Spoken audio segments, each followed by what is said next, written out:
Bonsoir. Bonjour, enfin bonsoir, à cette heure-là, Malika, on dit bonsoir, bienvenue sur TVADP dans notre nouvelle émission, le puzzle de la vérité. Alors, on va dire qui on a comme invité, Malika, aujourd'hui, hein? Bien sûr, on a la chance d'accueillir Madame Stéphanie Gibaud. Bonjour Stéphanie. Bonsoir. Bon, alors, bonsoir ou bonjour, il fait encore jour, mais on a le droit de dire bonsoir vu l'heure, d'accord? Ouais. Bon, alors ce soir, exceptionnellement, parce que on va avoir un invité de plus qui va être notre directeur d'antenne. Je crois qu'il voulait aussi participer à cette émission-là, donc on va lui dire bienvenue à toi, Eric. Merci. Je suis ravi de me retrouver parmi vous parce que Stéphanie Gibaud et moi avons des amis communs. Et ces amis communs m'ont souvent parlé du travail extraordinaire que fait Stéphanie au service de la justice et de la vérité. Donc, je suis content de mettre votre visage sur votre nom, Stéphanie. Bienvenue sur TVADP.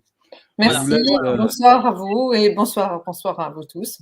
Voilà. Bon, alors Stéphanie, aujourd'hui, tu es notre invitée parce que tu as le devoir, l'obligation de nous parler de quelqu'un de très important. Est-ce que je te laisse en parler dès le début? Tu donnes le nom, tu donnes le prénom et tu dis pourquoi. Allez, c'est parti.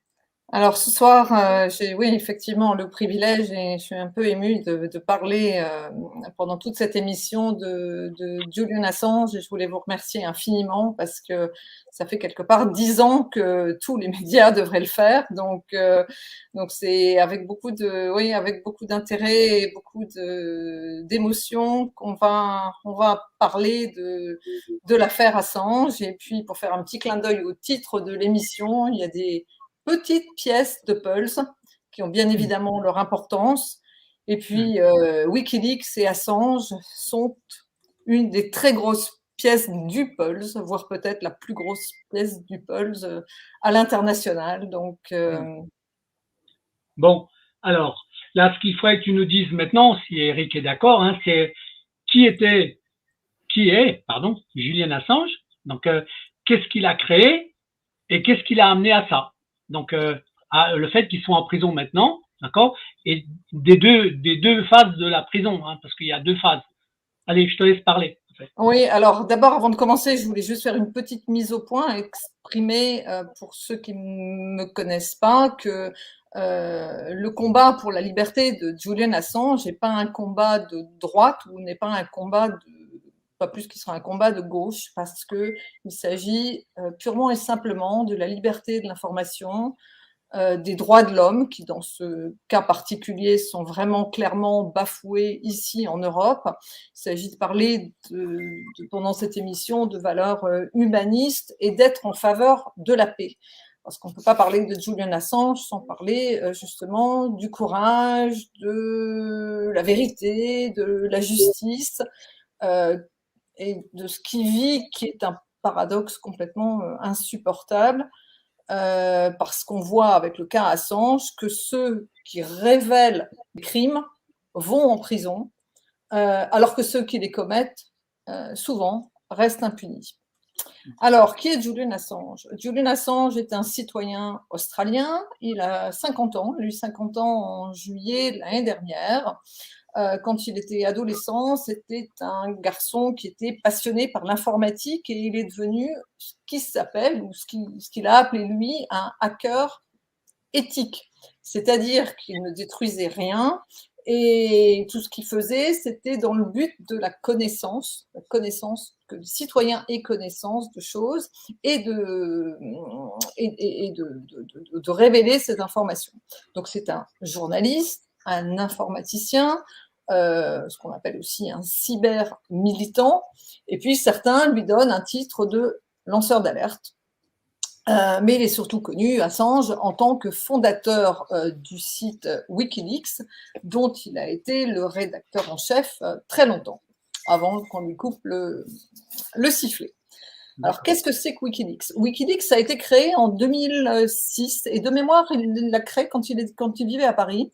C'était une plateforme qui est devenue célèbre avec ce qui s'appelle des leaks. Alors, les leaks, pour ceux qui ne savent pas ce que c'est, ce sont des informations qui proviennent de sources anonymes et notamment de lanceurs d'alerte.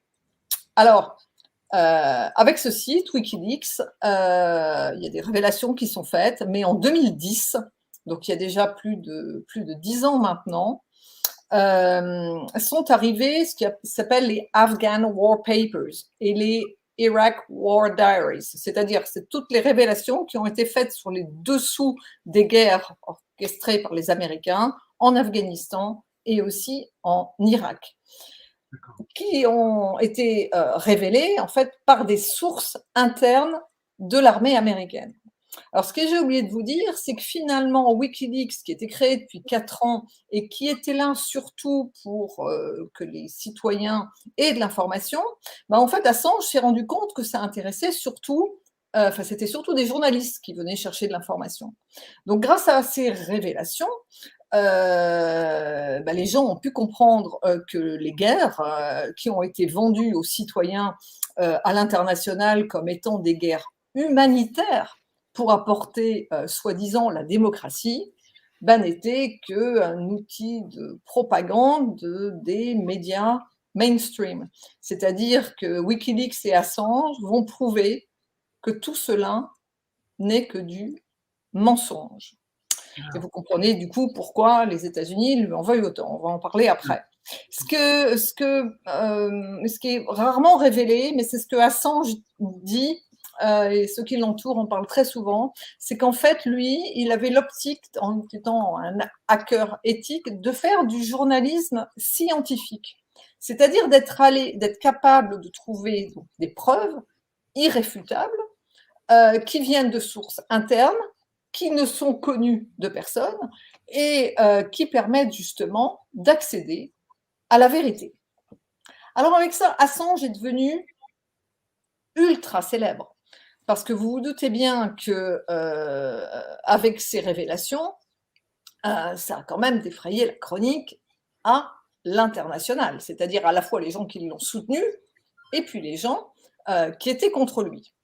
Et on lui doit cette fameuse citation, alors je vais vous la traduire en français, qui est que si les guerres peuvent être provoquées par des mensonges, alors la vérité pourrait nous amener à la paix. D'ailleurs, on voit avec le récent retrait de l'Afghanistan de l'armée américaine, le constat, c'est qu'après 4 gouvernements américains et 20 ans plus tard, des talibans ont succédé aux talibans. Alors donc, Assange, qui est devenu une célébrité, il a des partenariats avec Wikileaks, avec des grands médias, donc en France notamment avec Le Monde, mais en Angleterre avec The Guardian, de mémoire avec El País en Espagne, etc., etc., etc. Le Monde, qui est le journal français qui est lu dans tous les aéroports, dans tous les grands hôtels internationaux de partout dans le monde, fait de Assange l'homme de l'année en couverture d'un de ses numéros en 2010. C'est-à-dire qu'il est vraiment porté au nu. Mais va arriver une affaire politico-judiciaro-internationale qui va le priver de liberté à partir de ce moment-là. Dans des circonstances telles que depuis, il est enfermé. Alors, je vais essayer de ne pas être trop technique et pas être trop long, parce que sinon, il va falloir qu'on passe 3 jours ensemble. Mais en fait, ce qui se passe, c'est qu'il part en Suède faire une conférence, il passer plusieurs jours en Suède. Et puis en Suède, il a une histoire avec deux femmes différentes qui vont demander à un moment donné, parce que les lois de la Suède le permettent, qui vont demander à ce qu'il fasse un test de séropositivité, ce à quoi il va répondre. Le dossier va être clos, il va rentrer en Angleterre, et alors là, une autre procureure que celle qui avait clôturé le dossier va le réouvrir et va lui mettre sur le dos un mandat d'arrêt international. Il va être arrêté à Londres à cause de ça. Il va être incarcéré, il va être relâché avec une liberté conditionnelle. Il va avoir un bracelet électronique. Il va même devoir se présenter tous les jours dans un commissariat.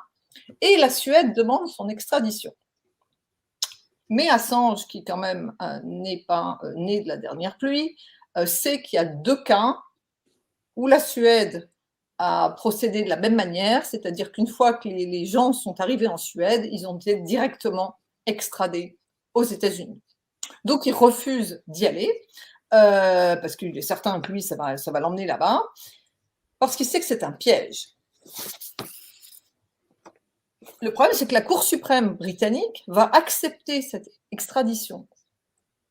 Donc Julian Assange, qui était en contact avec le président Rafael Correa, le président de l'Équateur, va lui demander refuge au sein de cette petite ambassade qui se trouve, pour ceux qui connaissent Londres, à Knightsbridge, en face de chez Harrods. Et il va donc y passer 7 années où le président Correa, le gouvernement équadorien vont lui donner même la nationalité équadorienne. Il y a une photo qui a circulé avec le maillot de foot de l'équipe de l'Équateur, je ne sais pas si vous l'avez vu ça. Et puis il va continuer à travailler avec Wikileaks, ils vont continuer à faire leur travail. Vous vous souvenez peut-être des Clinton Leaks, donc on en parlera peut-être tout à l'heure. Mais c'est quand même pratique. Parenthèse, Stéphanie, je pense que si les États-Unis le veulent absolument, c'est aussi à cause de ça. Exactement. Ouais. Moi, il y avait une question que je vais poser parce qu'en fin de compte, l'accusation qu'il a eue par la Suède, c'était quoi exactement? Tentative de viol, non? Ah, mais ça a été transformé complètement, cette histoire, par des viols. C'est-à-dire que les 2 femmes... alors, moi, je ne suis pas une spécialiste juridique, hein, donc je ne connais pas les lois de la Suède, mais en tout cas, ce qui a été reporté, c'est qu'il aurait violé ces femmes et qu'il y aurait eu des... Oui, donc ça, c'est... C'était ça, la manipulation, c'est ça. Voilà, et qu'en fait, on a cassé complètement la réputation d'Assange par rapport à ça sur des faits qui n'ont pas existé. Alors, vous allez me dire, mais Stéphanie, vous n'y étiez pas. On est d'accord, j'y étais pas, mais enfin, il y a quand même maintenant toutes ces procédures et tout ça, c'est acté aujourd'hui. C'est un coup monté qui a été fait parce que Assange dérangeait. Alors, justement, il y a Eric là qui a fait une proposition parlant de montage et de manipulation. Il voulait passer un extrait d'image sur ce qui s'est passé en Irak, en fait. Est-ce que tu veux qu'on passe 3 minutes de vidéo pour montrer le type de manipulation? Et grâce à ce qu'a fait aussi Julian Assange, il y a des révélations qui peuvent apparaître, en fait. Oui, c'est une courte séquence vidéo de 45 secondes qui a été diffusée massivement à partir du moment où Julian Assange a permis qu'elle soit diffusée. Et elle résume à elle seule la manière dont les Américains, qui présentaient cette guerre comme chirurgicale, hein, comme une guerre propre, et où on voit des civils se faire tirer dessus à partir d'un hélicoptère. Ce sont des images qui ont, à mon avis, pesé très lourd dans l'esprit des autorités américaines pour essayer de réduire au silence Julian Assange. Si vous voulez bien, Stéphanie, 45 secondes. Alors, ce qu'on peut dire aussi, parce que pour les gens qui ne l'ont pas vue, elle s'appelle Collateral Murder, cette vidéo. Elle vient d'un lanceur d'alerte qui s'appelle Bradley Manning, hein, qui s'appelle Chelsea Manning aujourd'hui. On en parlera aussi après. Et 2 journalistes de Reuters, de l'agence de presse Reuters, ont été assassinés par ces images. Dans ces images qu'on va voir, il y a aussi des enfants. C'est une vidéo compliquée à voir, ouais. Voilà, donc en tout cas, on l'a passé, ça va être révélateur en fait. On la diffuse alors, on la diffuse. Vas-y Eric. Light them all up. Come on, fire. Hey, Roger. Keep shooting. Keep shooting. Bushmaster 2-6, Bushmaster 2-6. We need to move time now. All right, we just engaged all 8 individuals. Now we got 2 bursts. We're still firing. Roger. Got him. 6 is a 2-6. We'll move, but we got 13. Oh, I'm sorry. Well, bypass. God damn it, Kyle. All right. I hit him by heck.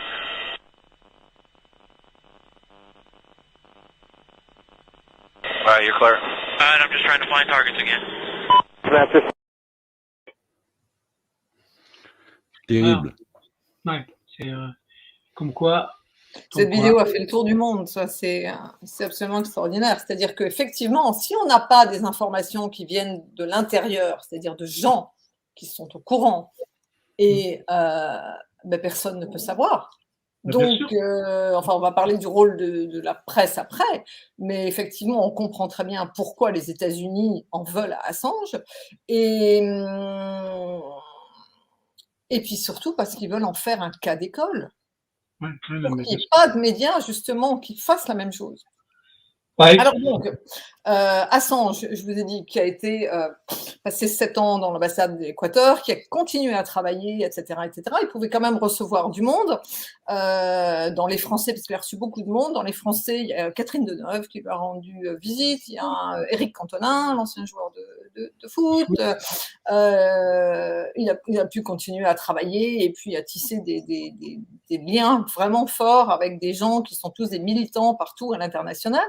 Bref, tout ça, ça dure le temps que ça peut durer, c'est-à-dire toute la durée du mandat du président coréen, qui malheureusement ne sera plus président. Je crois que c'est à partir de 2017 où Lénine Moreno est élu, qui est proche de Washington, ou en tout cas qui est plus proche de Washington que l'était le président coréen, et qui va utiliser Assange comme une monnaie d'échange.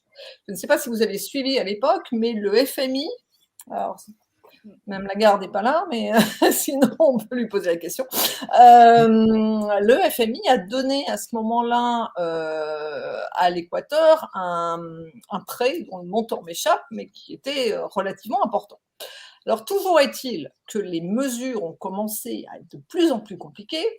Assange a vu son Internet coupé. Donc vous imaginez, Assange sans Internet, déconnecté du monde, déconnecté de la planète, ne peut plus communiquer. Sa voix est pourtant une voix qui porte partout, que ce soit en Amérique du Sud, mais vraiment partout dans le monde. Et on va lui enlever sa nationalité équatorienne, on va arrêter l'asile politique, c'est-à-dire que finalement, il est plus protégé. Jusqu'au jour où, le 11 avril 2019, donc hier, ça a fait 3 ans, c'est-à-dire 1096 jours, jusqu'au jour où la police britannique est venue le chercher à l'intérieur de l'ambassade et l'a amené à cette prison de haute sécurité en banlieue de Londres qui s'appelle Belmarsh. Et on a tous vu ça justement sur les médias mainstream, alors que tout le monde commençait... Enfin, tout le milieu journalistique, commençait vraiment à se désintéresser d'Assange. Il est sorti, il y a eu un jugement qui a dit qu'il devait faire 50 mois d'incarcération, 50 mois, pas rien 50 mois, parce qu'il avait violé les conditions de sa liberté conditionnelle en 2012, quand il était rentré dans l'ambassade de l'Équateur pour se protéger. Enfin, on marche complètement sur la tête. Donc, bref. Une fois ces 50 mois passés, il y a eu des tonnes de procès et les États-Unis ont demandé l'extradition avec 18 chefs d'inculpation, notamment pour des motifs d'espionnage. Alors, on peut rappeler que Assange est juste un journaliste qui publie des informations, ce n'est pas un espion américain. Donc, le 11 avril 2019, il y a exactement 3 ans, les médias mainstream partout sur la planète n'ont parlé que de lui, ont diffusé ces images qui ont été, pour les gens comme moi qui connaissent Assange, d'une violence ahurissante, où on l'a vu hirsute avec une barbe blanche, on l'a trouvé tous très vieillis et pas très bien, donc encadré par des policiers britanniques. Mais grâce à ça, finalement, ça a permis des rassemblements à l'international, c'est-à-dire qu'en Australie, notamment, dont il est originaire, en Nouvelle-Zélande, enfin dans les pays du Commonwealth, dans les pays où on parle anglais, en Grande-Bretagne bien évidemment, mais aussi aux États-Unis, il a commencé à y avoir des rassemblements, en Amérique du Sud aussi, sur les réseaux sociaux, et puis en Europe, on peut vraiment féliciter les Belges s'ils nous écoutent ce soir, parce que depuis, je crois que c'est depuis le 14 avril 2019, donc ça fait 3 ans, toutes les semaines, Il y a des rassemblements à Bruxelles et ailleurs en Belgique, mais c'est aussi la même chose en Allemagne. Donc les gens sont très actifs. Alors, pour terminer avec cette histoire d'emprisonnement, on a quelqu'un qui est emprisonné pour avoir révélé des crimes de guerre dont aucun de nos présidents européens ne s'offusque. Alors que le travail de Wikileaks, justement, a été de faire un travail d'investigation, d'aller vérifier les documents, vérifier s'ils étaient bien exacts, etc., et de protéger leurs sources. Parce qu'on a dit partout que Assange, enfin c'est les Américains qui ont dit ça, hein, que Assange avait mis en grand danger, des agents de renseignement américains, mais des agents étrangers qui travaillaient avec les États-Unis. Mais tout ça, c'est faux. Tout ça, c'est pareil, c'est des choses qui ont été montées, histoire de discréditer Wikileaks. Alors tout ça, c'est pas fini, parce qu'en 2020, je crois que c'était 2020, au moment des premiers confinements hein, en France, on a appris que Julian Assange et ses avocats avaient été espionnés à l'intérieur de l'ambassade de l'Équateur, ce qui est clairement une violation du droit de la défense, de la confidentialité de la défense. Et la CIA a reconnu après qu'il y avait même eu des plans pour assassiner Assange. Ouais. Donc ça veut vraiment dire qu'il y a un problème. Alors on peut ajouter aussi, parce que vous allez peut-être me parler du président Trump, du président Obama, du président Biden, c'est que quand Biden était vice-président d'Obama, il avait déclaré que Assange n'était pas un journaliste, qu'il était un terroriste informatique. À l'opposé de ça, on a eu le président Trump qui, pendant sa campagne présidentielle, quand il y a eu les Clinton Leaks, c'était là, I love Wikileaks, I love Wikileaks. Et d'ailleurs, c'est toute la préface de mon bouquin signé par Julian Assange. Alors donc, avant d'être élu, porter Assange et Wikileaks au nu. Et puis quand il a quitté, vous savez, quand les présidents américains partent, ils peuvent, pardonner. On s'attendait tous à ce qu'il pardonne Snowden, Edward Snowden, qui vit en asile à Moscou depuis 2013, et que bien évidemment il sorte Assange de cette problématique, et il ne l'a pas fait. Donc l'année dernière, les procès ont continué. La Grande-Bretagne a refusé l'extradition d'Assange parce que son état de santé était terrible, mais en même temps, le jour d'après, a refusé de le sortir de prison. Les États-Unis ont fait appel, ils ont obtenu gain de cause. Alors, on en arrive. C'était quand ça, tu dis, Stéphanie? C'était quand ça? 2021. 2021. J'ai essayé de faire très court parce que sinon le monde s'embrouille. Donc en fait, moi il y a une citation de Edward Snowden que j'aime beaucoup, qui est « Vous ne réalisez pas à quel point il est difficile d'exposer la vérité dans un monde rempli de gens qui ne sont pas conscients de vivre dans le mensonge ». Et effectivement, on va parler maintenant quand même du rôle des médias qui brillent par leur absence au quotidien depuis 10 ans, alors que, on parle des médias mainstream bien évidemment, ont tous bénéficié des informations de Wikileaks. Ce qu'il faut retenir aussi, c'est que ça fait 10 ans qu'Assange est enfermé, 7 ans dans l'ambassade de l'Équateur, où il n'avait même pas accès à la lumière du jour, donc au soleil. Vous doutez bien que ça a créé des troubles psychologiques importants. Il ne pouvait pas voir de médecin, ou quasiment pas. Il ne pouvait pas avoir de dentiste. Il ne pouvait pas avoir une vie normale. Et depuis 3 ans, il est enfermé donc, dans une prison de haute sécurité. Il est à l'isolement. Et le rapporteur sur les tortures des Nations Unies, un monsieur qui s'appelle Niels Messner, a fait des rapports dans lesquels il a expliqué que Assange vivait une torture psychologique. Alors, pardon? Non, mais... Je crois que vous aviez dit quelque chose. Non. Je ne sais pas si vous connaissez le nom de Noam Chomsky, qui est un des soutiens américains de Julian Assange, qui a écrit il y a des années une Bible sur le rôle des médias, qui s'appelle Manufacturing Consent. Et ce livre, je l'ai là quelque part. Il a été Montre-la. traduit en français qui s'appelle « Fabriquer un consentement ». Ouais, on voit bien, c'est très bien. Ouais. Voilà. Pour ceux qui s'intéressent à ce sujet, il explique, Noam Chomsky, comment les médias sont un outil de propagande aux ordres du ou des gouvernements pour, alors là, en l'occurrence, c'est un verbe américain, mais en l'occurrence, c'est pour que les gens adhèrent aux guerres. Parce que par définition, tout le monde est pour la paix, personne n'est pour la guerre. Et il explique très clairement comment les États-Unis, alors il vient d'être réédité par le média Investigation, donc pour ceux qui veulent le trouver, c'est investigation.net. Très clairement, comment ont été vendus aux Américains, mais donc à l'international, les guerres, alors notamment au Cambodge, au Laos, au Vietnam, et comment tout ce qui s'est passé, par exemple, au Nicaragua, au Guatemala, au Salvador, et qu'en fait, tout ça, ce n'est pas de l'information. On véhicule la parole du gouvernement à grande échelle, on matraque avec des outils de langage.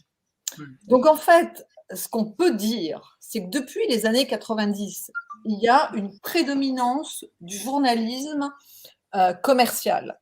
C'est-à-dire qu'il s'agit de faire, oui, de la propagande, de la démagogie. On va flatter les égos des uns, on va taper sur les autres, on va aussi chercher qu'est-ce qui plaît au public.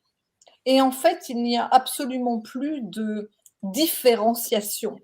Vous voyez, si on veut faire un parallèle, finalement, c'est 50 nuances de gris. C'est toute la même chose. Il ne peut pas y avoir de paroles dissidentes. Alors, c'est pour ça qu'on est tous concernés par le dossier Assange et on l'a assez vu là pendant cette période de Covid. C'est-à-dire qu'on ne peut pas remettre en question une doctrine, on ne peut pas remettre en question des experts qui sont toujours les mêmes et qui succèdent, enfin des experts ou plutôt des pseudo-experts qui se succèdent sur des plateaux télévision parce que immédiatement, on est ostracisé. La justice sert d'outil, c'est-à-dire avec des plaintes en diffamation. Moi, je suis passée par là. On ne se sort pas de ces procédures et que c'est d'une gravité inouïe parce que en ayant le consentement des gens qui passent leur temps devant la télé, bah bien évidemment, il ne peut pas y avoir de réflexion, il ne peut pas y avoir de débat, il ne peut pas y avoir d'intérêt. Voilà.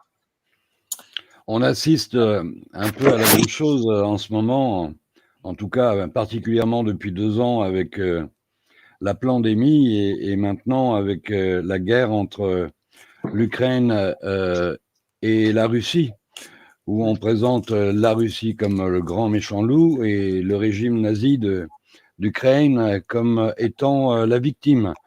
Et on voit bien que dans tous les pays du bloc de l'OTAN, les médias font exactement le même travail, avec les mêmes mots, avec les mêmes mots-clés, avec les mêmes images, avec les mêmes techniques de manipulation de l'opinion publique. Alors, je fais juste une parenthèse, Stéphanie, si vous voulez bien. Nous avons reçu, il y a quelques semaines de cela, le docteur Pascal Sacré, qui est un médecin qui dénonce la politique sanitaire et qui a expliqué quelle était la technique qui était employée pour justement fabriquer du consentement. Et il expliquait clairement que les gouvernements utilisent la PNL, la programmation neuro-linguistique, linguistique, pour manipuler les peuples. Et je pense que Julian Assange a été le plus bel exemple de ça, puisque visiblement, même son avocat, Dupond-Moretti, qui, à l'époque où il était l'avocat d'Assange, préconisait et demandait à la France de lui accorder l'asile politique. Et maintenant qu'il est devenu ministre, il a complètement oublié les mots qu'il a prononcés il y a 2 ans, 3 ans. Donc, on voit bien que Julian Assange, c'est une histoire scandaleuse sur tous les plans. Sur le plan du droit, premièrement, mais ensuite au niveau de sur le plan des libertés publiques. Mettre en prison un journaliste, c'est quand même la première fois qu'on voit En Europe, en Europe qui se prévaut d'être le monde libre, l'espace démocratique où les droits des citoyens sont respectés, où la liberté d'expression est respectée. On voit bien que finalement, Julian Assange a été la première victime de ce que Poutine appelle l'empire du mensonge. Alors effectivement, nous sommes de plus en plus nombreux à comprendre que non seulement nous ne vivons pas dans des États de droit, non seulement nous ne vivons pas dans des démocraties, mais que nous avons affaire à des gouvernements qui ont un comportement criminel, c'est le moins que l'on puisse dire. Ouais. Alors, moi, je voudrais faire un tout petit aparté. C'est en fin de compte, quand on réfléchit bien, qu'on comprend bien ce qui s'est passé, le vrai danger que représente Julian Assange, c'est la création de WikiLeaks, en fait. Parce que ça devenait comment dirais-je, le mécanisme de révélation absolue de tous les types de mensonges qui pouvaient exister sur la planète. C'était ça la réalité, en fait. Voilà, c'est ça, c'est-à-dire de toutes les guerres, mais il n'y a pas, alors c'est vrai qu'on vient de voir Collateral Murder et tout ce qui a été dit sur ces guerres en Afghanistan et au Moyen-Orient, c'est absolument terrible, mais par exemple, moi je connais bien le lanceur d'alerte suisse qui s'appelle Rudolf Helmer, qui lui a dénoncé des pratiques d'évasion fiscale de la banque Julius Baer. Des lanceurs d'alerte, des gens très bien sont allés vers Wikileaks parce qu'ils avaient compris justement que c'était le seul média qui allait leur permettre à la fois d'être anonymisés, mais aussi d'avoir une puissance de feu à l'international. Souvenez-vous de ce que je vous ai dit tout à l'heure quand j'ai présenté Assange, il disait lui-même qu'il parlait de journalisme scientifique. Et c'est pas rien de le dire, parce qu'en fait, justement, le reste, c'est ce que disait monsieur Montana à l'instant, c'est-à-dire qu'en fait, on est sur de la propagande, on est sur de l'hypocrisie, on est sur du mensonge et sur de la fabrique du consentement. C'est absolument terrible, c'est-à-dire qu'on vous vend quelque chose qui est noir, on va vous le vendre blanc et inversement. Donc pour s'y retrouver, c'est pas simple, parce qu'effectivement, les gens qui ne s'intéressent pas à ces sujets comme nous on le fait du matin au soir, du soir au matin depuis plus de 15 ans, les gens qui vont travailler, qui sont occupés, qui ont des tonnes de problèmes, ils entendent des choses à droite à gauche, ils ne prêtent pas attention à ça, et que c'est d'une importance cruciale parce qu'on est tous concernés par ce dossier-là, notamment, et ça c'est important quand on parle de journalisme, il y a quand même un document qui a été créé en 1971. Les gens qui sont nés en 1971, comme Assange, ont tous 50 ans maintenant aujourd'hui, donc c'est pas quand même hier. Il y a un document qui s'appelle la Charte de Munich, qui est la charte des droits et des devoirs des journalistes. Eh bien moi, qui ai quand même vu plus de 1500, 2000 journalistes dans ma vie, à force de donner des interviews, il est quand même très surprenant qu'il y ait une grande proportion des journalistes qui ne connaissent pas ce document.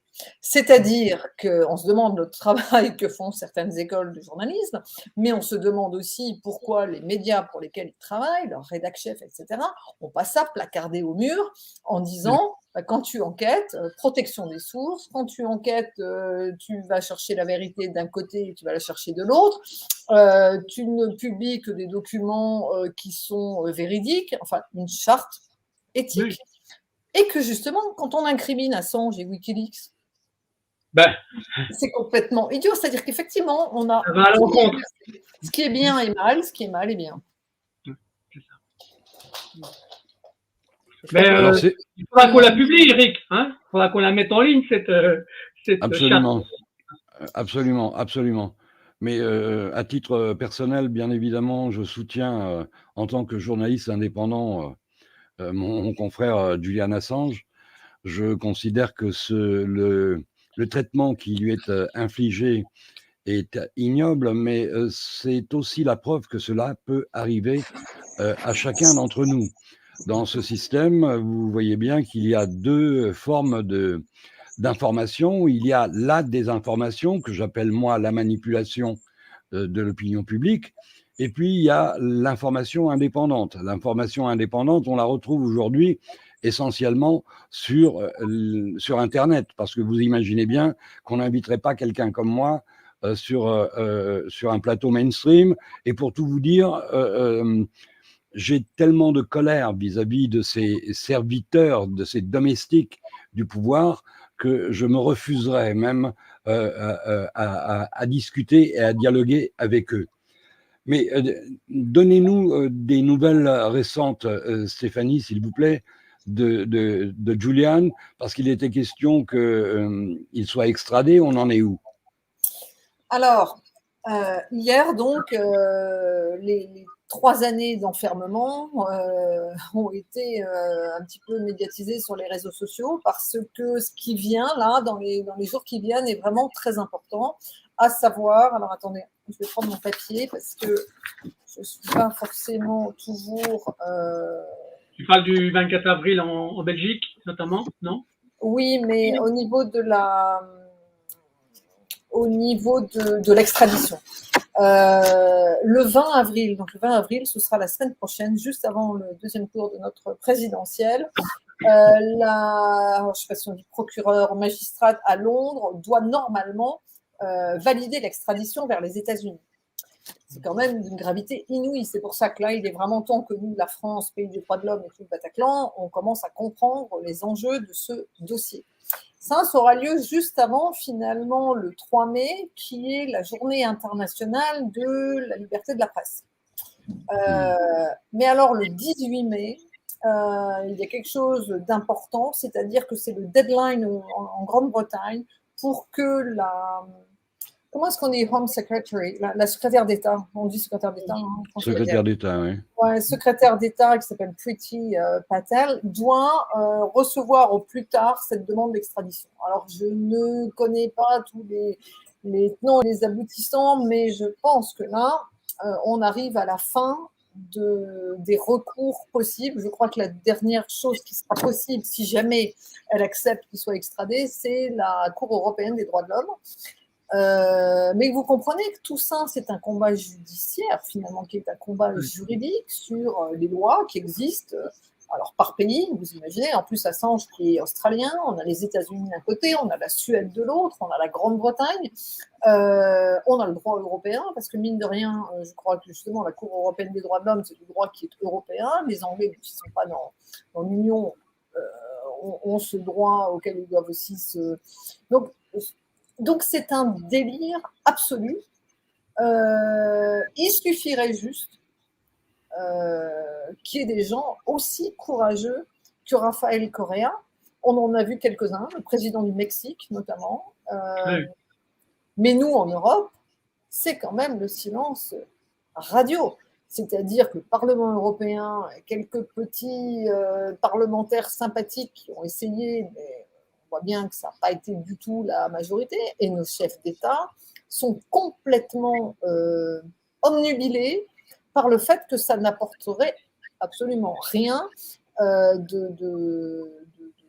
pour la France, alors qu'il faut quand même rappeler que Edward Snowden, d'un côté, qui est en asile à Moscou, dont il a d'ailleurs maintenant la nationalité russe depuis l'année dernière, ainsi que sa famille, enfin sa femme et leur bébé, avait aussi demandé au président Hollande d'être accueilli et protégé en France. Ça a été refusé. Moi, je fais partie de ceux qui écrivaient régulièrement à François Hollande et qui ont écrit à Emmanuel Macron en disant « Mais attendez, nous sommes, soi-disant, sur la scène internationale, le pays des droits de l'homme et on se ridiculise par notre absence. La France, c'est justement le pays qui accueille, on entend assez en ce moment avec l'Ukraine en plus, les gens qui sont persécutés là où ils vivent, notamment pour leurs opinions politiques. Mais là, on a pire que ça.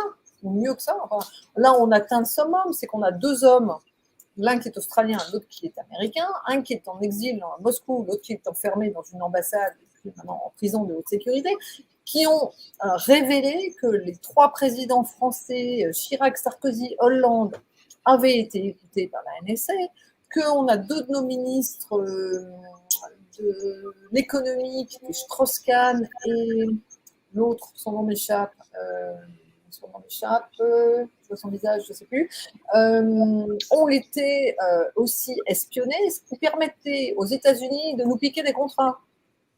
Donc, en fait, il y a des gens qui rendent service à notre nation et qui sont finalement assassinés au titre humanitaire. On est toujours dans le deux poids, deux mesures, on est toujours dans les belles paroles, il n'y a jamais d'actes. Un peu comme avec les lanceurs d'alerte, hein, moi aussi, j'entends depuis 10 ans qu'on doit protéger les lanceurs d'alerte, qu'on fait passer des lois, que ces pauvres gens doivent être protégés, machin. Où sont les associations? Où sont les syndicats? Où sont les politiques? Il n'y a personne.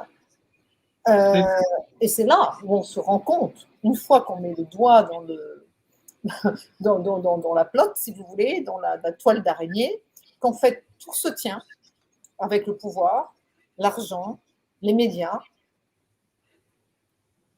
Et en fait, vous voyez une scène de théâtre. En fait, c'est ça. C'est-à-dire qu'on a des gens qui nous jouent des rôles sur une scène. Alors, un jour, ils sont gentils, le lendemain, ils sont méchants. Sur les plateaux de télé, ils sont des côtés de droite, t'es méchant, côté de gauche, mais t'es méchant. Les patins, les machins, les couffins. Et en fait, ils sont tous très copains.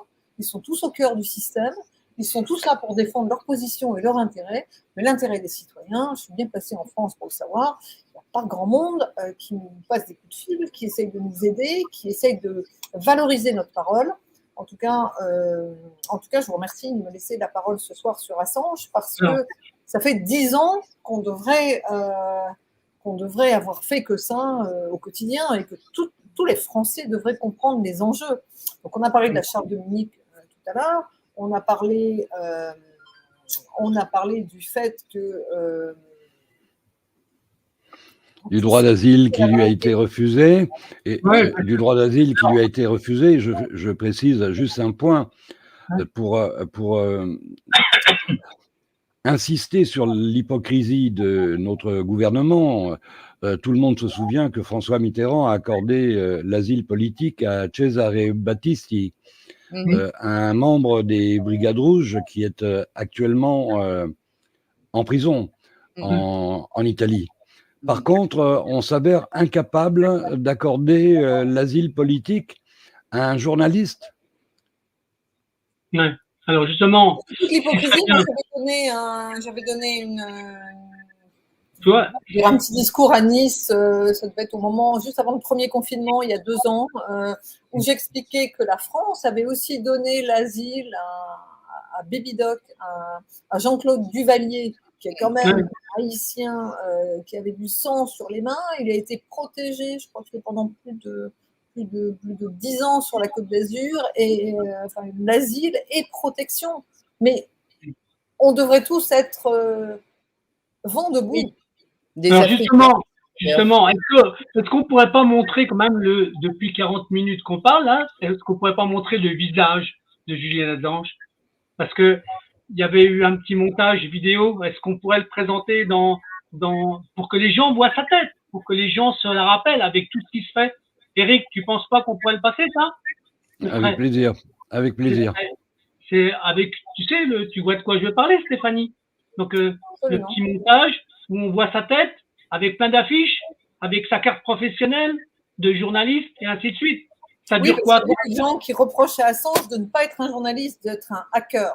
Et ça, alors voilà, c'est pour ça que je voulais la carte de presse pour prouver que c'est pas moi qui ai fabriqué un faux, vous doutez bien. Bien sûr, bien sûr. Ça vient des équipes juridiques d'Assange. Il est vraiment temps que justement la supercherie a assez duré. Les plaisanteries les plus courtes sont les meilleures, mais là, c'est vraiment une très mauvaise plaisanterie qui dure depuis, vous imaginez, plus de 10 ans. C'est-à-dire que depuis, on est en 2022, ça fait, depuis 2010, ça dure. Oui, ça fait 10 ans. Donc, c'est-à-dire que les gens qui ont des enfants aujourd'hui qui sont en 6e, depuis le temps de la durée de vie de leurs enfants, c'est la durée des ennuis de Julian Assange. C'est complètement faux. Par notre silence, nous nous rendons complices de cette injustice. C'est pour ça, il faut continuer d'en parler, c'est important.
Voilà, un petit clin d'œil. Alors, je veux juste, si vous me le permettez, répondre à ce commentaire-là. Rendre hommage à un acteur de la CIA, bande de coupus, vous n'avez rien compris. Bon. Ah ouais? Hein? Visiblement, il faudrait lui greffer un cerveau. Parce que si effectivement, Julian Assange est en prison, parce qu'on ne peut pas considérer que les 7 années qu'il a passées enfermé dans l'ambassade d'Équateur ont été une période de vacances. S'il était un membre de la CIA, il ne serait probablement pas aussi maltraité.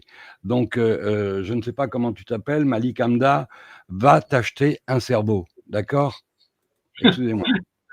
C'est normal, bon, c'est bon. Mais on est tous confrontés à justement des gens qui nous ont planté des couteaux dans le dos, qui nous ont discrédités. Moi, sur un dossier d'évasion fiscale, et vous ne pouvez pas oublier l'affaire Cahuzac en France avec le ministre du Budget qui fraudait le fisc, et on a découvert que les comptes étaient chez UBS à Genève. Quand vous avez lanceur d'alerte chez UBS et que vous dénoncez ça, on vous prend pour une cinglée, on vous dit que vous avez inventé une histoire, et à partir du moment où il y a des révélations qui sont aussi dramatiques qu'avoir un ministre du budget qui dit lutter contre la fraude, qui a même un pupitre, la fraude fiscale, avec moi, c'est fini. Alors, on avait M. Sarkozy, les paradis fiscaux, c'est fini, et Hollande, notre adversaire, c'est la finance. Quand vous vous retrouvez face à ça, vous n'avez que des commentaires de gens qui disent oui, mais elle travaille pour un tel, oui, mais elle est machin, oui, mais elle est aux ordres de je sais pas quoi. En fait, tout ce qu'elle raconte, c'est pas vrai. Et c'est toujours la même chose, c'est du discrédit. C'est-à-dire que pour venir aider, il n'y a personne. Pour venir soutenir, il n'y a personne. Pour vouloir attaquer le système, il n'y a personne non plus. Pour vouloir justement passer à un autre monde dans cette période complètement perturbée, où on parle du réchauffement climatique, où on parle des guerres, où on parle de précarité, où on parle maintenant de problèmes de résilience alimentaire, où on parle bien évidemment de chômage et de tout ce qu'on veut depuis 40 ans. C'est fou qu'on ait des gens justement qui sont censés avoir des gros cerveaux, qui ont fait des études que ni vous ni moi n'avons faites, qui sont aux commandes de millions, de milliards, parce que quand on est à la tête du FMI, à la tête d'un pays, à la tête d'une banque centrale, à la tête de ce que vous voulez, c'est qu'a priori, vous êtes quelqu'un qui est plus structuré que les autres. Mais c'est marrant, ces gens-là ne trouvent pas de solution. En fait, il faut arriver à comprendre que ce sont eux qui créent les problèmes. Donc, du coup, ils ont des petits agents. Et votre monsieur, là, je ne sais pas qui c'était, je ne sais même pas si on peut dire un monsieur d'ailleurs, enfin, en tout cas, le monsieur qui fait le commentaire, il faudrait peut-être qu'il commence à se poser des vraies questions.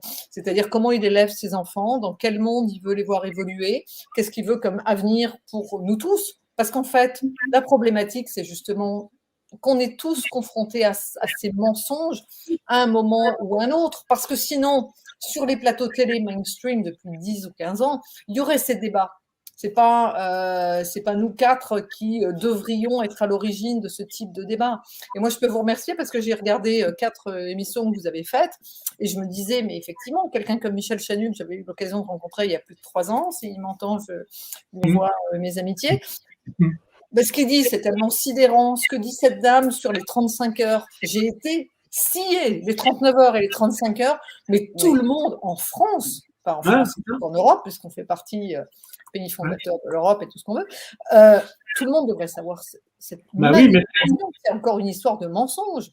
Et qu'en fait, c'est pour ça que la seule chose, ce type-là qui écrit ce truc, déjà, c'est très vulgaire. Et que c'est toujours de la vulgarité, et que c'est toujours de l'agressivité, c'est toujours du déni, c'est toujours de l'ostracisation. Regardez sur un autre sujet ce qui s'est passé avec le professeur Montagnier, ou le professeur Joyeux, ou le professeur Tourtillon. Voilà, ou à Marseille, comment il s'appelle, le professeur Raoul. C'est-à-dire, ils sont pris comme nous des tons, mais c'est hallucinant. On ne peut pas dialoguer. C'est tout de suite, boum. En fait, c'est des trolls. C'est des trolls qui sont là pour amener un mensonge au milieu de la vérité. Comme ça, ils font passer tout l'ensemble pour du mensonge. Non, mais là, mon cher Christophe, moi, j'appelle même pas ça un troll, j'appelle ça un imbécile. Fermons la parenthèse. Fermons la parenthèse. Ma chère Stéphanie, heureusement qu'il existe des gens comme vous au service de la vérité. J'ai évidemment suivi On paye votre très cher quand même. ce Hein. que vous Très, très avez cher. subi après l'affaire que vous avez révélée. Et je vois que vous restez toujours debout et que vous continuez le combat. Cette fois, ce n'est pas Cahuzac, mais Julian Assange. Je sais que vous le soutenez depuis des années, que vous menez un combat exemplaire que nous devrions tous mener. Parce qu'il est clair que le sort d'Assange va conditionner le nôtre si on permet ça, si on accepte cette injustice sans réagir. Nous nous Alors, en fait, c'est exposerons ça. nous-mêmes. Je ne sais pas combien de temps on a. On a encore quoi, 10 minutes, 10 minutes, un quart d'heure? Oui, on a 10 minutes. Alors, pourquoi est-ce qu'on est concernés, nous, les Français? Parce que c'est important, ça, justement. Je vous ai parlé de ce que font les Belges, et vraiment, les Belges, chapeau, parce que j'en connais certains d'entre eux, et vraiment, ce qu'ils font depuis 3 ans, je suis admirative. Ce que font les Allemands aussi, il y a vraiment des paroles, des gens qui se sont, des citoyens qui ont décidé. Voilà. En France, ça a été très, très compliqué de parler d'Assange. Alors, on va peut-être faire une autre émission de savoir pourquoi c'est plus compliqué chez nous. Mais ce qu'on peut dire dans les 10 minutes qui nous restent, c'est des choses très importantes. C'est qu'en fait, le monde informatique et Internet ont considérablement évolué ces dernières années. C'est-à-dire qu'en fait, Wikileaks a fait des bébés. Il y a nombre de médias indépendants qui ont vu le jour. Par exemple, vous, pour faire cette émission. Vous voyez, on est sur Internet et si ça n'existait pas, ben, ce serait bien évidemment impossible. Et donc, grâce à ces médias indépendants, il y a régulièrement des informations qui sont révélées. Je vais vous donner juste un exemple, le site Disclose, qui est un site français, Disclose qui révèle régulièrement des choses, mais au niveau des guerres, par exemple, ont donné des informations qui expliquaient, par exemple, ils ont fait des enquêtes sur des ventes d'armes de la France, et notamment à l'Arabie Saoudite, qui aurait servi à aller tuer des civils au Yémen. Donc tout ça, ça aide à une prise de conscience, et notamment des jeunes générations, et que c'est ça aussi qui va aider à changer le monde. Donc en fait, ces bébés Wikileaks, ça permet à la fois de comprendre les enjeux, de comprendre ce qui se passe derrière le rideau. C'est l'opposé absolu des médias mainstream, on est complètement d'accord.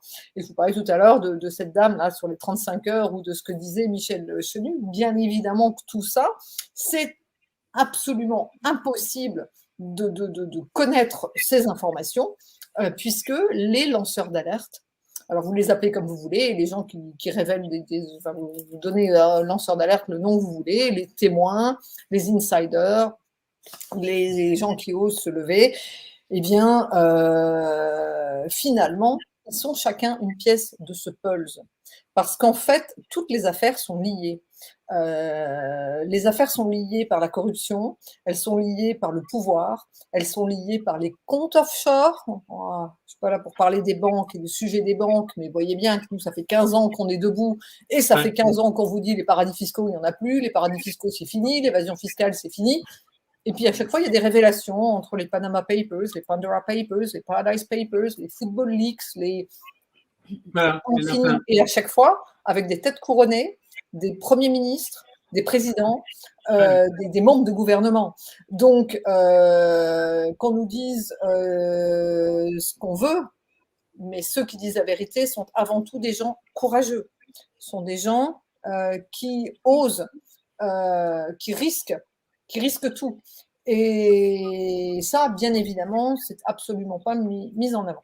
Alors, ce qui est important aussi de savoir, c'est que tout à l'heure, je vous ai parlé de la charte de Munich, mais il est vraiment important, peut-être que justement des médias indépendants comme vous relayent cette parole-là, de savoir quels sont les droits et les devoirs des journalistes, parce qu'il y a peut-être des gens que vous voulez interviewer à un moment donné, qui n'ont pas osé, qui ont peur, qui ont je ne sais pas quoi, et que c'est important de justement faire preuve d'éthique.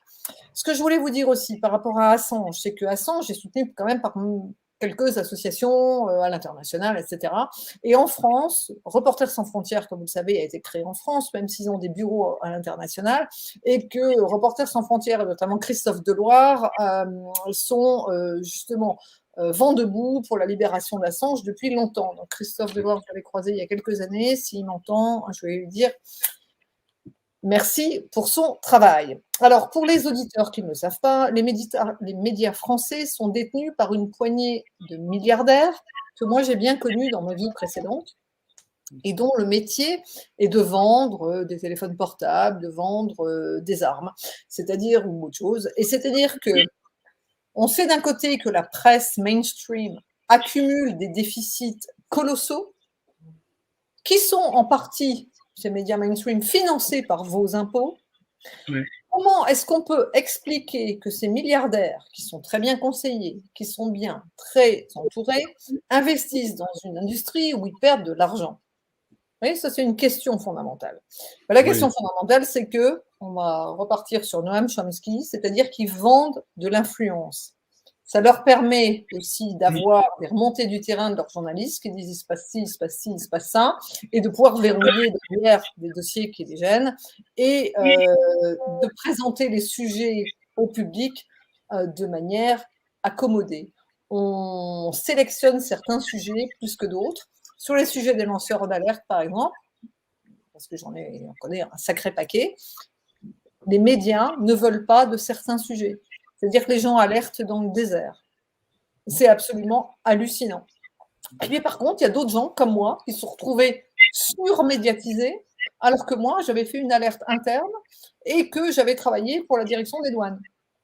C'est-à-dire, rien à voir. Moi, je ne suis pas allée voir le canard enchaîné avec des documents ou des clés USB, etc. Donc en fait, ce qui est important de comprendre avec l'affaire Assange et l'affaire Snowden, bien évidemment, on l'a dit tout à l'heure, François Hollande et Emmanuel Macron ont refusé l'asile de ces deux garçons qui se sont levés pour expliquer qu'on avait été écoutés et qu'on avait été mis en danger. Donc, pourquoi ça nous concerne tous ? Parce que c'est quand même important que nous, la France, nous retrouvions notre fierté, notre dignité. Parce qu'à ce niveau-là, on brille par notre absence. On peut tout oublier, mais pas l'essentiel. Parce que ce qui fait ce qu'on est français, c'est ce qui a fait notre réputation à l'international, c'était notre diplomatie notamment, et le fait que nous, on était capable de parler avec notre cœur, de parler de la paix, de parler pour le bien de tous. Donc il est temps qu'on retrouve ces sentiments d'hommes, enfin d'hommes avec un H majuscule, d'hommes et de femmes sincères, à défaut de nos élus. Parce que vous savez qu'à l'Assemblée nationale, il y a eu quand même quelques députés, dont François Ruffin, alors il y a eu Jean Lassalle, je crois qu'il y a eu Nicolas Dupont-Aignan, enfin ils étaient une poignée à dire il faut que Assange soit protégé par la France et qu'il soit là. Bien évidemment, mais ça c'était il y a quelques mois, c'est cet hiver. Bien évidemment, ça a été mis sous le tapis. Alors, nous, on est plus nombreux qu'eux, on est plus nombreux que nos députés, que nos sénateurs, et que finalement, on est aussi plus puissants que nos médias, notamment grâce à Internet, et que si on fait vraiment du bruit partout en France, ils ne pourront pas occulter cette mobilisation.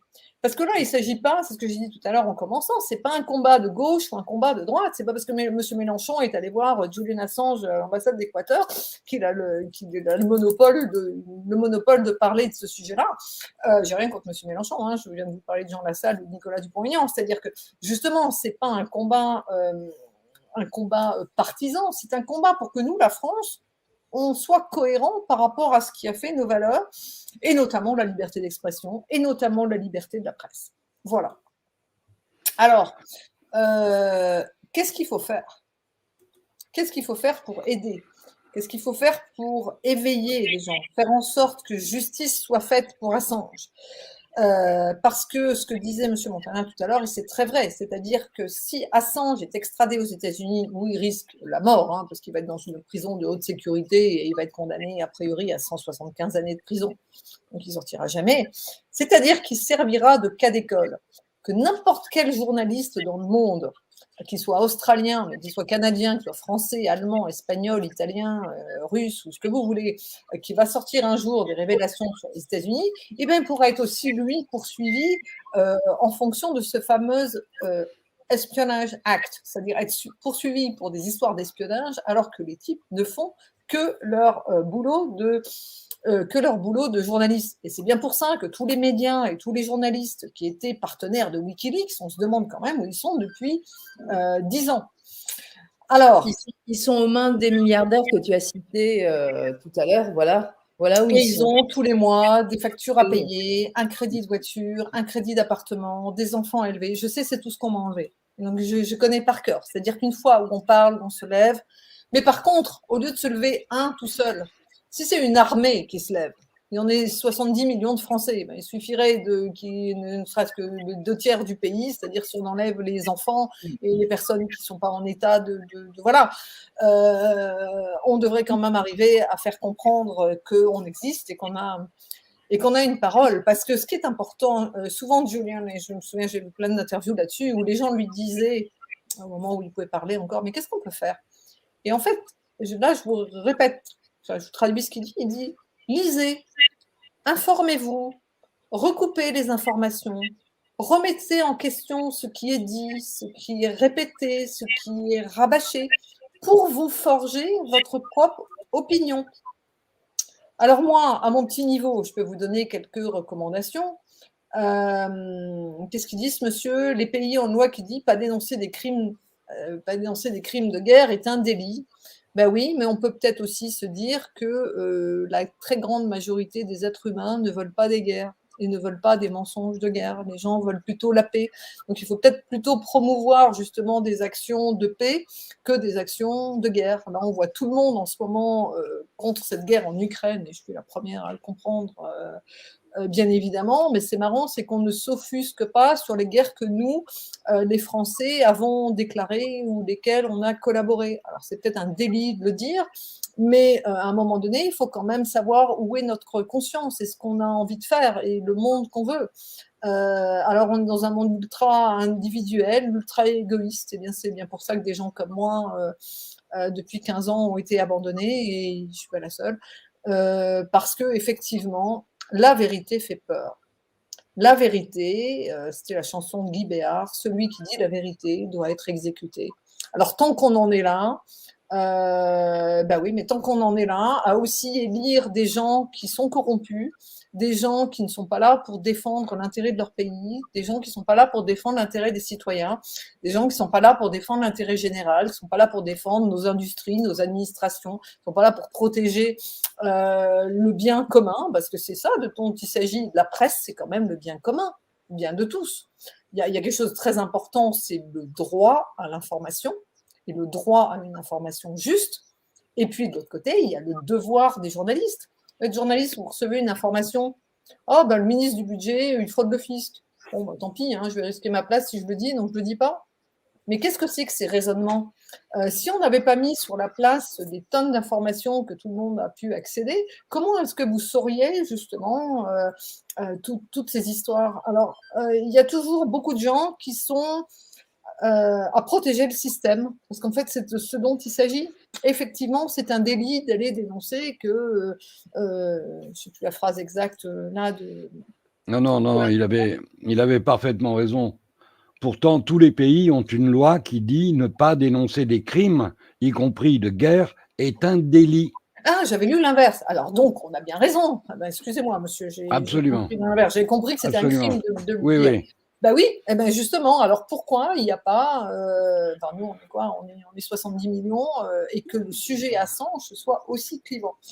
Alors donc, ben, qu'est-ce qu'il faut faire? C'est ce que disait Julian, il faut s'instruire, il faut lire, il faut recouper des informations. C'est vrai que c'est un travail énorme, mais là on va arriver sur un sujet que je connais un peu parce que je soutiens une association qui s'appelle iBoycott, et iBoycott, leur slogan, alors c'est boycotter des produits qui sont nocifs, ou alors c'est boycotter c'est l'anglais, ça veut dire on achète ce qui est bon. Et en fait, ils ont un slogan qui est, comment dire, il faut être capable d'accéder, de s'éveiller, parce que si on s'éveille pas, bah bien évidemment, ça va pas tomber tout cru. Et malheureusement, il y a beaucoup de gens qui attendent qu'il y ait quelqu'un avec une baguette magique qui vienne décider pour soi. Donc, boycotter ou boycotter, c'est finalement être citoyen. Parce que pourquoi? On nous prend juste pour des consommateurs. Vous voyez, vous achetez, c'est bon, c'est pas bon, on s'en fout. Bah, au lieu d'être des consommateurs, il faut être des consomme-acteurs. C'est-à-dire, moi, je suis cette association depuis des années. Je trouve que ce qu'ils ont trouvé comme slogan était intéressant, de consommateur passer à consommateur. Ben, c'est un petit peu pas la même chose avec l'information et que lire, c'est important. Alors, il y a un livre qui est sorti il y a peu de temps qui s'appelle, on a vu tout à l'heure dans le film, qui s'appelle Julian Assange parle, qui a été soutenu par beaucoup de gens et notamment beaucoup de lanceurs d'alerte. Qui est traduit en espagnol et qui est traduit aussi en anglais. On peut le retrouver sur le site de investigation.net. Ça coûte rien, enfin ça coûte, je crois, 10 euros, 9 euros. Oh, pardon, 15 euros, qui est important parce que c'est 100 pages. Montrez-le, Stéphanie, montrez-le. Là, vous le voyez. Oui. Voilà. Pour ceux qui connaissent Thinkerview, il y a un média indépendant qui s'appelle Thinkerview qui fait un gros boulot, donc s'ils m'entendent, je les salue. Ils ont interviewé le papa de Julian Assange, John Shipton, que vous avez peut-être déjà vu, qui vient souvent à des rassemblements, qui est en Europe, je crois, en ce moment, parce que Julian s'est marié en prison la semaine dernière, puisqu'on a tous appris qu'il avait 2 petits bébés avec l'une de ses avocates et les 2 petits sont nés quand il était à l'ambassade de l'Équateur. Donc, M. Shipton était à Paris au mois de février quand il est venu rencontrer justement ces députés français qui se sont mobilisés. Et vous pouvez retrouver son interview. Vous pouvez aussi suivre les comptes Twitter de gens qui se mobilisent. Alors, de toute façon, il y a toutes les langues du monde. Donc, si vous parlez l'italien ou l'espagnol ou l'allemand ou l'anglais ou le français, vous pouvez retrouver des tonnes de choses. Il y a notamment Stella Morris, qui est la femme de Julian, qui tweet tout le temps. Je vous ai parlé tout à l'heure alors, il y a bien sûr le site de Wikileaks, il y a Reporters sans frontières qui en parle. Il y a un compte qui s'appelle Français Unity 4, Français Unity 4. Il y a tous les comptes de défense de Julian Assange, la communauté de Wikileaks, etc. Sur Facebook, pour ceux qui sont sur Facebook, il y a un journaliste qui s'appelle Victor Dedage, que moi je ne connaissais pas, que j'ai découvert il y a quelques années, qui traduit beaucoup de publications qui émanent des anglo-saxons. Et justement, sur toutes ces questions juridiques, il explique ce qui se passe en permanence. Donc, il y a les Belges. Alors, pour ceux qui habitent le nord de la France, moi je suis lilloise d'origine, donc tous ceux qui peuvent aller à Bruxelles, il y a ces rassemblements tous les lundis. Et pour savoir si ça a lieu place de la Monnaie ou si ça a lieu devant l'ambassade de Grande-Bretagne ou l'ambassade des États-Unis ou autre chose à Bruxelles, il faut suivre le compte qui s'appelle Free Assange Belgium, donc sur Facebook. Je vous l'ai dit tout à l'heure, ça fait 3 ans qu'ils se mobilisent tous les lundis. De temps en temps, il y a même des rassemblements à Namur et ailleurs. Il y a une dame extraordinaire qui s'appelle Marie-France Deprez, qui a écrit un document qui fait 14 ou 15 pages que j'ai lu avant de prendre l'antenne, là, et qui s'intitule « Comment se mobiliser pour Julian Assange et le droit à l'information pendant et depuis la crise sanitaire, le choix d'un contact régulier avec les citoyens ». Ce qu'ils font lundi, mais c'est extraordinaire, ils sont une poignée, hein, ils rencontrent les piétons un par un. Ils vont passer une demi-heure, 3/4 d'heure avec eux, pour tous ceux qui disent « mais Assange, c'est justement un agent de la CIA, Assange, on n'en a rien à foutre ». Ils passent 1 heure à expliquer aux gens. Il y a beaucoup de gens qui n'ont jamais entendu parler d'Assange. Et il n'y a pas que des personnes très âgées, hein. Il y a aussi beaucoup de jeunes qui… Assange, on ne connaît pas. Donc, ils passent leur temps à expliquer. Donc, vraiment, un grand coup de… Alors moi, Stéphanie, justement, j'en profite d'abord pour nommer Dominique Bard, qui est la dame qui parle de la loi des 35 heures, et elle avait fait aussi une émission sur la loi ANCT, sur la réforme agricole. Et puis, ce que vous venez de dire sur l'action là, de votre Belge, moi, je crois que ce qui va nous permettre, en fait, de réinformer un maximum de gens, c'est justement ce que les Français et même tous les Européens, et on pourrait parler de toute la population occidentale, vit depuis 2 ans avec la pandémie. Et que ça, c'est le moyen de réveiller les gens. Il y a déjà des gens qui n'étaient absolument pas au courant, effectivement, de toutes ces, on va dire, magouilles de corruption au plus haut niveau, et qui, par le biais de non, moi, il y a un truc qui ne va pas avec cette vaccination, etc., découvrent, en fait, ils écoutent, ils vont sur les réseaux, ils vont chercher enfin l'information ailleurs, parce que même pour la politique sanitaire, c'est pas dans les médias mainstream qu'on a les infos.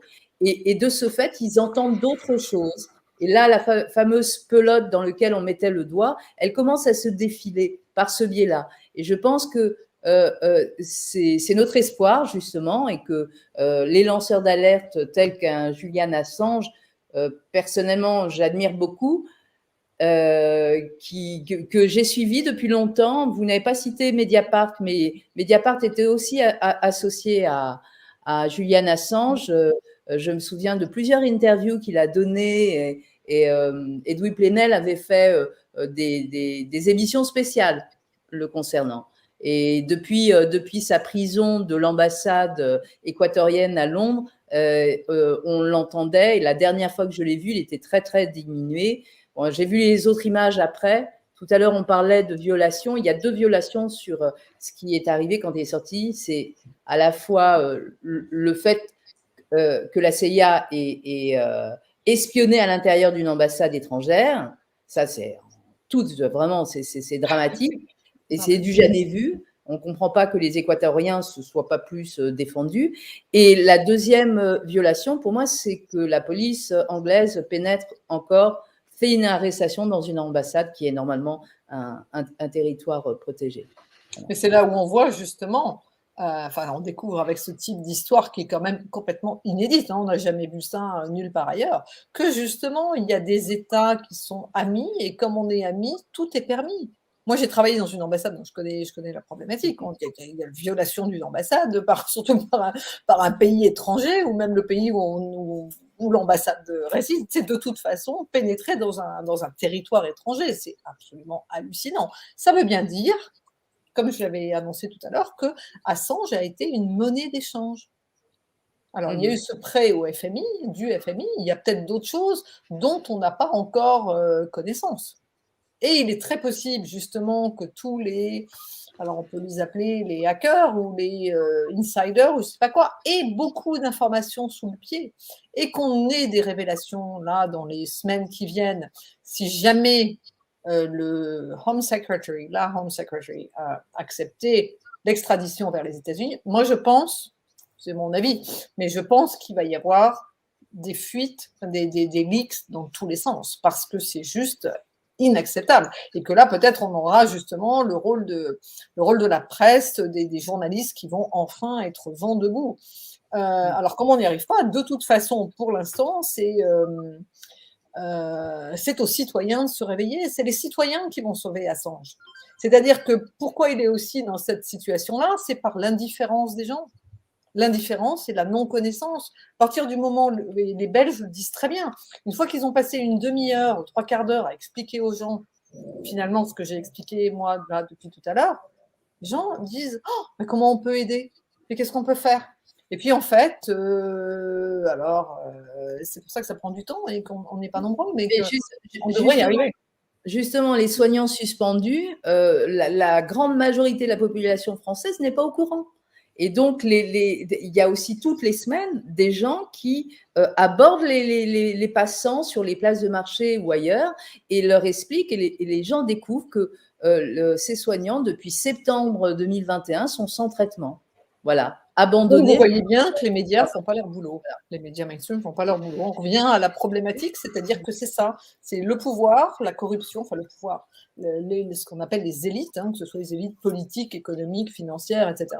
Les élites, l'argent et les médias. Tout ça, c'est une toile d'araignée qui se tient, qui se soutient. Et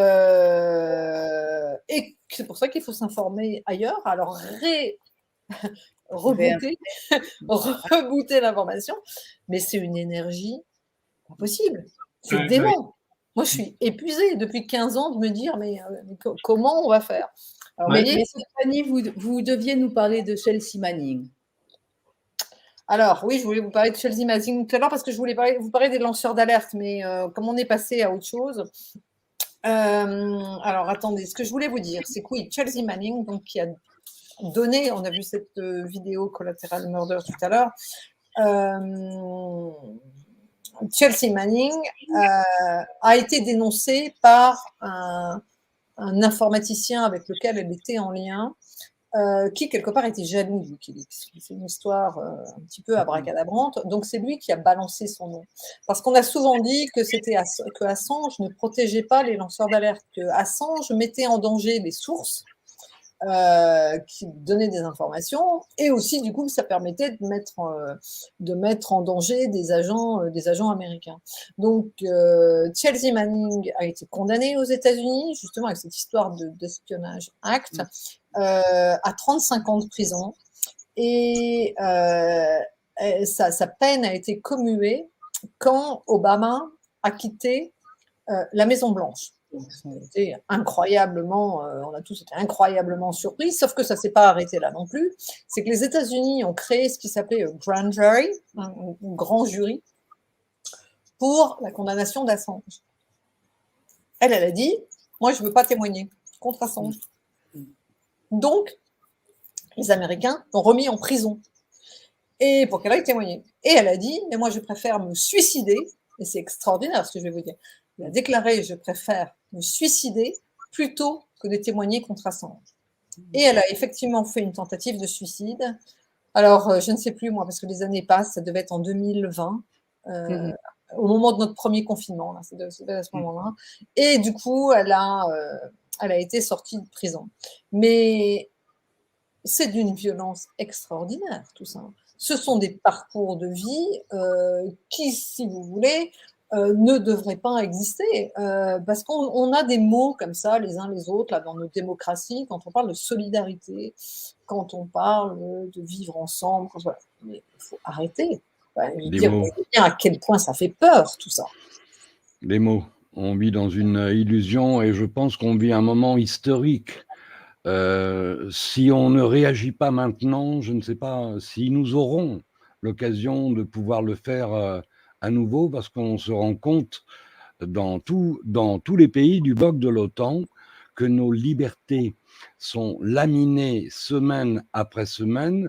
Dans l'indifférence générale, les gens acceptent les mesures les plus absurdes, les plus liberticides qu'on puisse leur imposer. On porte même atteinte à la vie de leurs propres enfants et personne ne bouge. Cette affaire Assange est le symbole de notre époque, ma chère Stéphanie. Absolument. Nous nous sommes tellement éloignés les uns des autres que nous avons oublié qu'ensemble, nous pouvions être forts et obtenir justice. Nous avons laissé l'injustice s'installer. Et lorsque le président Poutine qualifie le monde occidental d'empire du mensonge, il a tout à fait raison. Et nous le voyons, nous, dans notre vie quotidienne, chaque jour. Vous parliez tout à l'heure des journalistes qui ne disent pas la vérité, et moi je peux témoigner pour l'avoir vécu. Je ne vais pas entrer dans les détails de l'affaire, mais lorsque j'ai fait à mon confrère la remarque suivante, de lui dire, mais j'étais sur place avec toi, comment peux-tu décrire le contraire de ce que nous avons vu ensemble? Et il m'a répondu, mais Montana, je ne vais pas t'apprendre la vie à toi. Moi, tu comprends, j'ai 2 crédits sur le dos, j'ai une fille qui étudie en Angleterre, un fils qui est aux États-Unis. Chaque matin, quand je mets le pied par terre, j'ai une somme de factures énorme à payer. Moi, il me demande de décrire ce mouvement comme un mouvement d'extrême droite, comme un mouvement xénophobe, comme un mouvement raciste. Tant qu'il m'envoie mon virement à la fin du mois, je peux décrire comme un diable qui ils veulent. On en est là aujourd'hui. Le journalisme de système, c'est ça. On dit aux journalistes, voilà, il faut que tu me fasses un papier sur tel mouvement politique, et en l'occurrence, ça concernait un mouvement citoyen en Italie, le mouvement 5 étoiles, qui a représenté à un moment un espoir, le dernier espoir des Italiens. Eh bien, lors du dernier meeting Piazza del Popolo à Rome, il y avait entre 500 000 et peut-être 800 000 personnes qui étaient réunies là.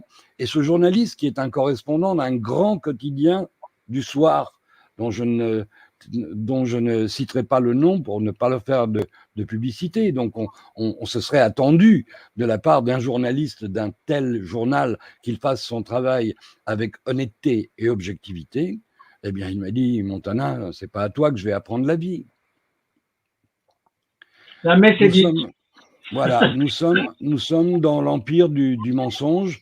Et là, la situation est grave et urgente en ce qui concerne Julian Assange. On va lancer un appel à l'éveil des consciences, parce qu'en l'occurrence, je vous le dis et je vous le redis, si nous ne faisons rien pour nous opposer à cette injustice, nous nous en rendrons complices.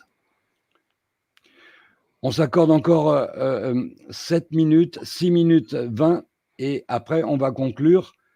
Oui. Stéphanie, Malika, je vous propose de conclure toutes les deux, parce que Malika n'a pas beaucoup parlé, Christophe et moi avons pu nous exprimer.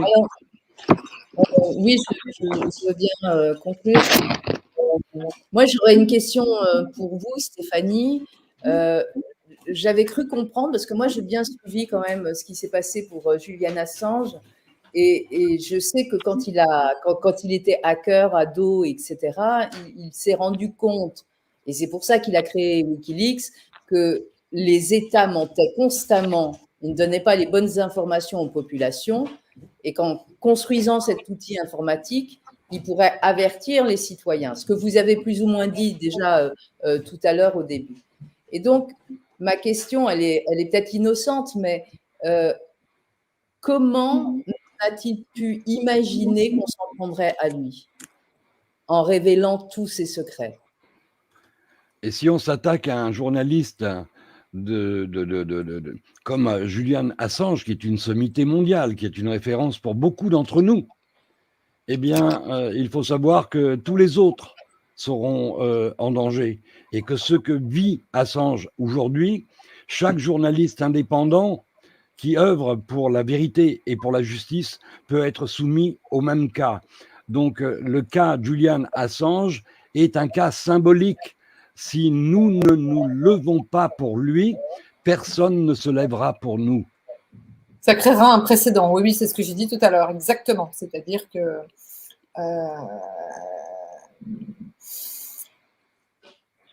le combat de la vérité. Ouais. C'est le combat de la vérité. Oui.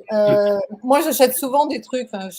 Régulièrement, je vais sur le site de Wikileaks où j'achète un t-shirt ou un truc pour les soutenir.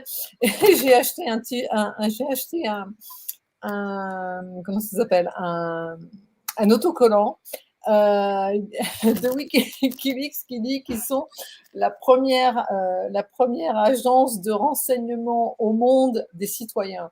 Et je trouve que ça, c'est intéressant parce que je l'ai là. Ça vous intéresse? Vous voyez, je ne sais pas si vous la voyez là. La première agence de renseignement des citoyens. Alors, je ne sais pas, il faut que les gens aient ça sur leur t-shirt. Oui. Un t-shirt. Mais est-ce qu'on a envie de savoir? Je pense que c'est ça. Vous savez, dans les familles, il y a des secrets de famille, les gens ne veulent pas savoir.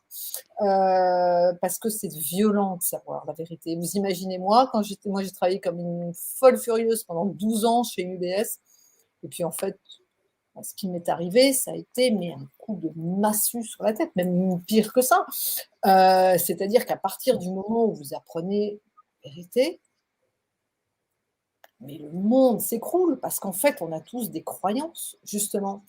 Le problème, c'est qu'à un moment donné, il faut choisir. Moi, j'avais donné mon premier talk public, c'était en 2014, et j'avais cité la phrase de Saint-Exupéry qui était « être homme », avec un grand H, « être homme, c'est être responsable ».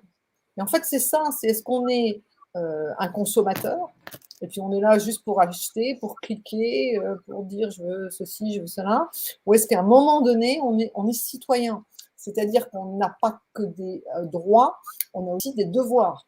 Et que justement, là, on a quand même un devoir de solidarité parce que ce cas Assange, c'est un cas précédent. Alors nous, on est français, justement, et pourquoi c'est important qu'on se lève français, mais vous savez que Alexandre Dumas, via les 4 mousquetaires, nous avait appris un pour tous et tous pour un. Tous pour un. Rien, il n'y a pas un enfant qui ignore cette phrase. Absolument. Assange s'est levé pour nous, justement, pour nous dire la vérité, qu'on soit australien, français, américain, chilien, russe, suisse, africain, moyen-oriental, ce que vous voulez. Tout le monde a pu avoir accès aux informations publiées par Wikileaks. On a beaucoup parlé des États-Unis, mais il y a aussi des Syria Files, il y a eu aussi des trucs sur la Russie, il y a eu aussi, nous, on a eu les Macron Leaks d'ailleurs il y a 5 ans, enfin bon, il y en a eu dans tous les sens. Donc, Assange s'est levé pour nous tous, c'est maintenant à nous tous de nous lever pour lui, et puis donc de revisiter cette fameuse phrase d'Alexandre Dumas, Assange pour tous, tous pour Assange, et que le plus tôt et le plus vite et le plus nombreux on sera, le mieux ce sera. Pour lui, Voilà. Ça peut être le mot de la fin. Voilà. Un très beau mot de la fin. C'est tous pour Assange. OK. Oui, je crois qu'on va finir sur cette conclusion optimiste. Ma chère Stéphanie, merci beaucoup. Merci Christophe. Merci à vous. Merci Malika d'avoir pris l'initiative de cette très belle émission. Il fallait que quelque chose soit dit, quelque chose soit fait. C'est à César. Pardon, non, c'est Christophe. Alors, je rends à César ce qui lui appartient. Oui. En l'occurrence. C'est important. Voilà. En l'occurrence, c'est bien de remettre Julian Assange au milieu de nos préoccupations quotidiennes, à un moment où on vient d'assister au premier tour des élections qui pose quand même plus de questions qu'autre chose, puisque nous le constatons, il y a une méfiance terrible de l'opinion publique française vis-à-vis de la sincérité des résultats. Après les 2 années de mensonges que nous venons de passer, assistant à l'acharnement des gouvernements qui nous poussent à un affrontement militaire contre la Russie, Julian Assange, dans cette mêlée, c'est vraiment la goutte d'eau qui devrait faire déborder le vase. Il faut que nous nous levions tous pour Assange, parce qu'en se levant pour lui, nous levons pour nous-mêmes, pour nos propres libertés. À un moment ou à un autre, il va falloir qu'on sorte, voilà, comme je ne vais pas employer les mots, mais vous m'avez compris, il va falloir qu'on se mobilise. Ouais, d'accord, ok. Ma chère Stéphanie, merci beaucoup, vraiment, merci. Et merci on aura beaucoup plaisir. On a besoin de gens comme vous, vraiment. On te fera revenir pour d'autres sujets, Stéphanie. Voilà, on aura plaisir à vous recevoir à nouveau sur TBADP, n'en doutez pas. Attendez-vous à de prochaines invitations, nous avons besoin de paroles fortes comme la vôtre. Vous êtes une femme d'action, vous l'avez démontré dans votre vie, dans votre parcours. Vous êtes du côté de la justice et de la vérité. Et vous êtes un exemple pour beaucoup d'entre nous. Nous avons besoin de gens comme vous. Merci infiniment. Je vous souhaite à tous une bonne soirée. Merci. Bonsoir, merci. Bonsoir. Merci. Au revoir.